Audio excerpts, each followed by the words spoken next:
વરસાદને કારણે જે જેટલી સોસાયટી છે એમાં પાણી ભરાઈ ગયું આ વખતે વરસાદ તો જે અત્યારે રસ્તો જે વૈકલ્પિક આપેલો છે એ મંજૂર નથી, કારણ કે દર વર્ષે આજે એક ને એક વસ્તુ બાજુ ખોદવું એ રસ્તો જે પાણીનો નિકાલ માટે છે.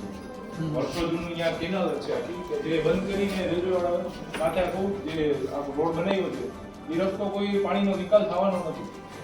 તો અમારી એક જ માંગ છે કે જે આ રેલવે ફાટક છે એ વહેલા ખુલી જાય અને નાના માણસો ધારો કે રેકડી ધારકો છે કે સ્કૂલ વેન છે કે કોઈને સાયકલ લઈને કે જવું હોય તો એ લોકો થોડા આખા બ્રિજ ચડીને જવાના છે. તો ફાટક ખુલ્લા માટેની રજૂઆત છે. અમારે બધી સોસાયટી વાળા અત્યારે આવ્યા છે સાથે.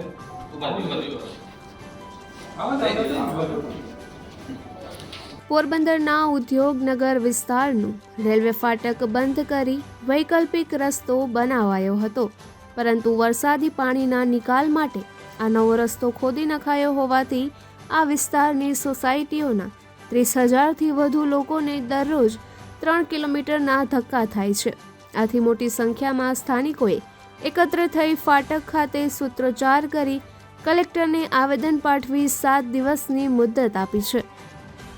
પોરબંદરના ઉદ્યોગનગર વિસ્તારની વિવિધ સોસાયટીઓમાં 30,000થી વધુ લોકો વસવાટ કરી રહ્યા છે.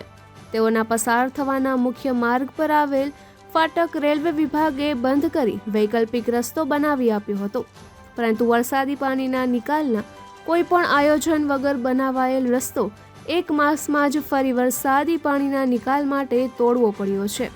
આથી ફાટક પણ બંધ હોવાથી અને રસ્તો પણ બંધ હોવાથી સ્થાનિકોને દરરોજ ઓવરબ્રિજ પર 3 કિલોમીટરનો ફેરો કરવો પડે છે, જેને લઈને સ્થાનિકોમાં ભારે રોષ જોવા મળે છે. મોટી સંખ્યામાં લોકોએ એકત્ર થઈ ફાટક ખાતે સૂત્રોચ્ચાર કર્યો હતો. ત્યારબાદ કલેક્ટરને આવેદન પાઠવ્યું હતું, જેમાં જણાવ્યું હતું કે આશાપુરા, મીરાનગર, સૂરજ પાર્ક, GIDC, બજાજ શોરૂમની પાછળની બાજુ અલગ અલગ સોસાયટીમાં કાયમી વસવાટ તથા ધંધા રોજગાર કરતા લોકોને નરસન ટેકરીથી આશાપુરા જતા રસ્તા પરનું રેલવે ફાટક બંધ કરવામાં આવતા અનેક નાની મોટી મુશ્કેલીનો સામનો કરવો પડી રહ્યો છે. ફાટકવાળો રસ્તો બંધ કરીને તેના વિકલ્પે અંડરબ્રિજવાળો રસ્તો ચાલુ કર્યો હતો, પરંતુ તે રસ્તો બહુ સાંકડો છે અને રસ્તો જ્યાં પૂરો થાય છે ત્યાં સ્લોપ વધુ હોવાથી વાહન ઊંચે ચડાવવામાં અકસ્માતનો ભય રહે છે.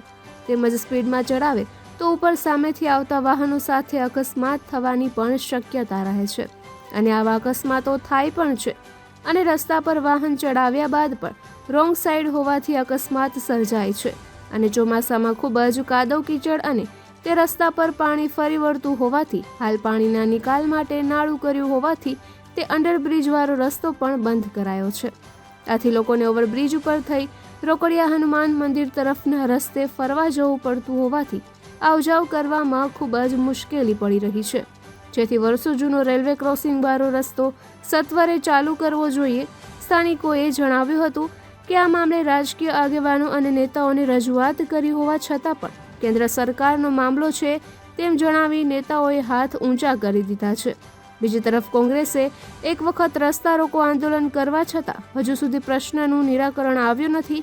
તેથી અંતે આ વિસ્તારના લોકો સામૂહિક રીતે રસ્તા ઉપર ઉતરી રોષપૂર્ણ રજૂઆત કરી છે અને 7 દિવસમાં જો યોગ્ય નહીં થાય તો આંદોલનની ચીમકી પણ આપી છે.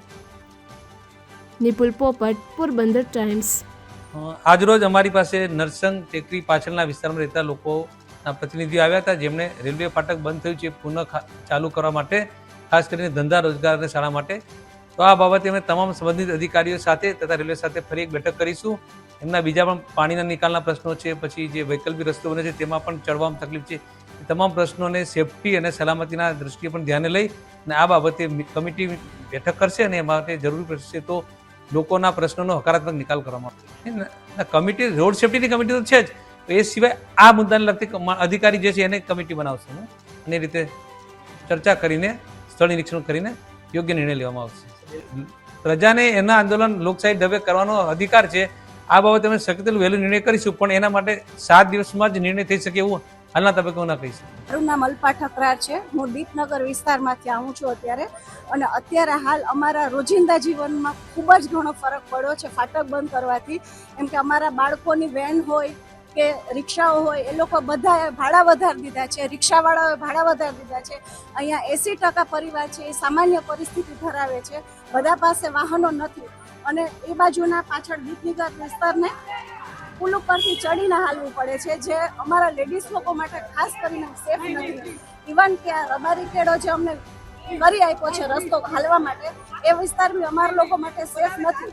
અમે લોકોએ ખૂબ અનુભવ કરેલો છે અને હાલ થોડા દિવસ પહેલા એક એક્સિડન્ટ કેસ બન્યો છે, મારી બહેનનો જીવાઈ ગયો છે. આજ આની જવાબદારી કોણ લેશે? આજ અમને લોકોને અત્યારે પોલીસ સ્ટેશન વિસ્તારમાંથી અમે આવે છે, અમને લોકોને અહીંયા આવવામાં બહુ તકલીફ પડે છે. 1.5-2 કિલોમીટરનું અમારે ફરવું પડે છે ભાઈ. અને અમને લોકોને ખૂબ, અને ખાસ કરીને લેડીઝ લોકોને ઘણા બધા કામ અમારા નરસણ ટેકરી વિસ્તારથી રિલેટેડ છે, તો અમારે જનજીવન અત્યારે અમારે બધું ખોરવાઈ ગયું છે, બહુ તકલીફ પડે છે. હવે અમે લોકો કહીએ છીએ, ખૂબ રિક્વેસ્ટ કરીએ છીએ, પ્રેમથી માની છે આપણા જે અહીંયાના સત્તાધીશો છે કે આગળ બી જે બી હોય, બધાને અમે રિક્વેસ્ટ કરીએ છીએ કે પ્લીઝ તમે આ વસ્તુ ઉપર ધ્યાન આપો. અગર જો ધ્યાન નહીં આપે તો અમે 7 દિવસ પછી વધારે આનાથી આગળ વધવાનું વિચારશું. મારું નામ છે પ્રિયંક પ્રદીપભાઈ કોટેચા. પાછળ મીરાનગર એરિયામાં હું રહું છું, પારસનગર એરિયામાં હું રહું છું પાછળ. અમારી સમસ્યા એ છે કે અહીંયા જે મેઇન ફાટક હતું જીઆઈડીસીનું, એ ફાટક બંધ કરી દેવામાં આવ્યું છે. ત્યાં જે બાયપાસ માટે રસ્તો અને કાઢ્યો હતો, એ રસ્તો પણ 8 થી 10 દિવસમાં ખોદી નાખવામાં આવ્યો છે. અત્યારે અમારે લોકોને એવી પ્રોબ્લેમ છે કે અહીંથી જવા આવવામાં પ્રોબ્લેમ થાય છે. છોકરાઓને સ્કૂલે પાછળ જ આપણે મેળવા જવાનું હોય તો અહીંથી રિક્ષા કરીને મેળવા જવા પડે. અવર જવર કોઈ જાતની બે એરિયામાંથી થતી નથી. આ એરિયાના બધાના જે કામ ધંધા છે એકદમ ઠપ થઈ ગયા છે. વેપાર બધાના અડધા થઈ ગયા છે. જે લોકો 20-25 હજારનો વેપાર કરતા એ લોકોને 5,000 રૂપિયાનો વેપાર થઈ ગયો. પરિસ્થિતિ એવી છે, ઉદ્યોગમાં જે મજૂર વર્ગ છે એ મજૂર આવતા બંધ થઈ ગયા છે, કેમ કે એને સાયકલ લઈને આખું પુલ ફરવો પડે. પુલ ફરીને કોઈ સાયકલ લઈને જઈ શકતું નથી. હજી નાની લારીવાળા છે એ લોકો કેવી રીતે આવડો મોટો પુલ ચડાવે, એનો અમારે આન્સર જોઈએ. અમે રાજનેતા પાસે ગયા હતા રિક્વેસ્ટ લઈને. રાજનેતાએ એમ કીધું કે આમાં અમારું કોઈ જાતનું હાલ એની ફાટક બંધ કરવામાં, બરાબર. એ ઉપર કેન્દ્ર સરકારે બંધ કરેલ છે. કેન્દ્ર સરકારમાં આપણી ભાજપ જ છે, અહીંયા આપણી ભાજપ જ છે. અહીંના 35,000 લોકો પરેશાન થાય છે. તમારી માંગણી શું છે? અમારી માંગણી એ છે કે આ ફાટક ખોલીને અહીંયા આવવા જવાનો રસ્તો આપો. બધી ફાટક ખોલી છે તો આ ફાટક શા માટે બંધ? અવડો મોટો છે એ પુલ શું કામ ફેરવે? માણસ અવડો મોટો પુલ ના પડી શકે. આ નાના માણસો હોય અવડો મોટો પુલ, રેકડીવાળા છે, સાયકલવાળા છે, અવડો મોટો પુલ ના પડી શકે. અમને ફાટક ખોલી જો, અમારી એ માંગણી છે. અહીંના 35,000 લોકો છે એ પરેશાન થાય છે. આ બધા એરિયો છે એ બધા ભાજપને જ વોટ દે એવો એરિયો છે. ફાટક નહીં ખોલે તો અમે 7 દિવસ પછી ઉગ્ર આંદોલનમાં ઉતરવાના છે. 7 દિવસ અમે શું આ લોકો કરે છે એ આપણે જોઈએ. આપણે અરજી આપવા જાય જ કલેક્ટરને. 7 દિવસમાં શું કરે, બાકી અમે અહીંના 35,000 માણસો છે બધા આંદોલનમાં ઉતરવાના છે ને ભૂખ હડતાલમાં ઉતરવાના છે, કેમ કે અમને અહીંયા બહુ પ્રોબ્લેમ છે. મારું નામ હિના લાખાણી છે. અમે બધા જે અહીંયા ભેગા થયા છીએ એ મીરાનગર, પારસનગર, રોકડિયા બાજુના એ બધા માણસો ખૂબ જ અત્યારે મુશ્કેલીમાં છીએ. જો પ્રશાસકો અહીં જોવા આવે તો એને ખ્યાલ આવે કે રોજબરોજની જિંદગીમાં લેડીઝને અને જેન્ટ્સને શું પ્રોબ્લેમ થાય છે. આ એક ફાટક બંધ કરવાથી દરેક બહેનો એના બાળકોને ત્યાં નરસણ ટેકરી સુધી મૂકવા જવું હોય તો 75 પગથિયા ચડવાના, 75 ઉતરવાના. તમે વિચાર તો કરો, 50 વર્ષથી ઉપરના હોય એ 75 ક્યાંથી ચડે? રેલવે વાળા પણ એક્સેલેટર અને લિફ્ટ કરે છે, તો અહીંયા શું કામ એને પગથિયા કર્યા અમારા માટે? આ ફાટક વર્ષો થયા છે અને આના જેવા બીજા ઘણા ફાટક છે, તો અમારું ફાટક જ શું કામ બંધ કર્યું? પોરબંદરની અંદર જવા માટે રસ્તો મેઇન આ જ છે, બરાબર. અહીંયા ઘણા બધા માણસો રહી છે અને ફાટકમાં જે પાણી જવાની વ્યવસ્થા છે એમાં અમે લોકો કલેક્ટરને પણ મળ્યા હતા, રેલવે વાળાને પણ મળ્યા હતા અને અહીંના જે બીજા પ્રશાસકો છે એમને પણ અમે મળ્યા હતા કે ભાઈ આ તમે ના કરો, અમારે અહીંયા પાણી ભરાઈ જાય છે. છેલ્લા 2 વર્ષથી આ મીરાનગરમાં પુષ્કળ પાણી ભરાય છે, તો એના માટે જવાબદાર કોણ? કોણ અમારી મદદે આવે છે? નથી અમને કોઈ મદદમાં આવતું પાણી વખતે, કે નથી અત્યારે કોઈ આવતું? અત્યારે તમે જુઓ કે કોઈ પણ બીમાર હોય તો એને કેવી રીતે જવાનું? આ ફાટક જો નહીં ખુલે તો અમે બધા ઉગ્ર આંદોલન કરશું. અમારે શું કરવાનું બીજું? અમે 7 દિવસની મુહલત આપીએ છીએ પ્રશાસકોને. જ્યારે આ રોડ બન્યો ત્યારે પણ અમે બધાએ જાણ કરી હતી કે ભાઈ આ વસ્તુ બરાબર નથી થતી, આપ લોકોએ જે આ મૂક્યા છે આ જે પાઇપ મૂક્યા છે એ પાઇપ ખૂબ ઊંચા છે, પાણી નથી જતું. અત્યારે પણ અમે જોયું આજની તારીખે વરસાદ નથી પણ પાણી રિવર્સ થાય છે. અત્યારે તમે જોયા હો તો તમને ખ્યાલ આવે. હવે લેડીઝ અને નાના બાળકો કેવી રીતે સામે જઈ શકે? અમારે દૈણા દડાવવા પણ નરસણ ટેકરી જવું પડે. તો આ પ્રશાસકો સમજે અને એકવાર અહીંયા આવીને જુએ શું છે એ, પછી પોતાનો નિર્ણય લે. મારું નામ કિશોરભાઈ ગોરધનદાસ રાજા, કિશોર ભુવનેશ્વર વાળા, મારુતિનગરમાં રહું છું. આ ત્યાં અત્યારે ફાટક બંધ થઈ છે ને પુલ તો આપણે 10 વર્ષથી આ પુલ બની ગયો છે, પણ હવે ફાટક કેમ બંધ કર્યું? મારુતિનગર, મીરાનગર, પારસનગર, માધવ પાર્ક ને જીઆઈડીસી એરિયો આખો બધાને 25 થી 30 હજાર માણસને આવક જાવકમાં તકલીફ પડે છે ને જે 50 વર્ષની ઉંમરવાળા છે ને પુલ આખો ફરીને હાલીને જવું પડે છે ને મોટી ઉંમરવાળાને પુલ ઉપર જાય તો મોટા વાહનો આવે તો અડફેટ લેવાઈ જાય, ઘણી તકલીફ ઊભી થાય છે. માણસો અત્યારે બધાને રિક્ષા ભાડાને પોસાતું નથી, એ લોકોએ 20 રૂપિયા કરી નાખ્યા. સામાન્ય માણસોને સાંજે 100-150 રૂપિયા રિક્ષા ભાડું જોઈએ છે. તો એના માટે તેને મહેરબાની કરીને જે આ ફાટક ખોલવાનું છે એ ફાટક ખોલી આપો તો વધારે સારું, ને પબ્લિકને કોઈ હેરાન ન કરો તો વધારે સારું. એમ કે છે કે કેન્દ્ર સરકારની છે, પણ કેન્દ્ર સરકારને આપણે લઈ હોય, કેન્દ્ર સરકાર પબ્લિકની છે, કોઈ બીજા દેશની તો નથી ને. એટલે એ લોકોને સમજવું જોઈએ કે જે આ પ્રશ્ન છે એ સોલ્વ કરવો જોઈએ, એની ફરજ જ છે. અમે ન કહીએ તો એની ફરજ છે કે ભાઈ 25-30 હજાર માણસ છે, રોજ આટલું નીકળે, આવક જાવક કરે, તો એની વ્યવસ્થા એ લોકોને કરવાની ફરજ છે.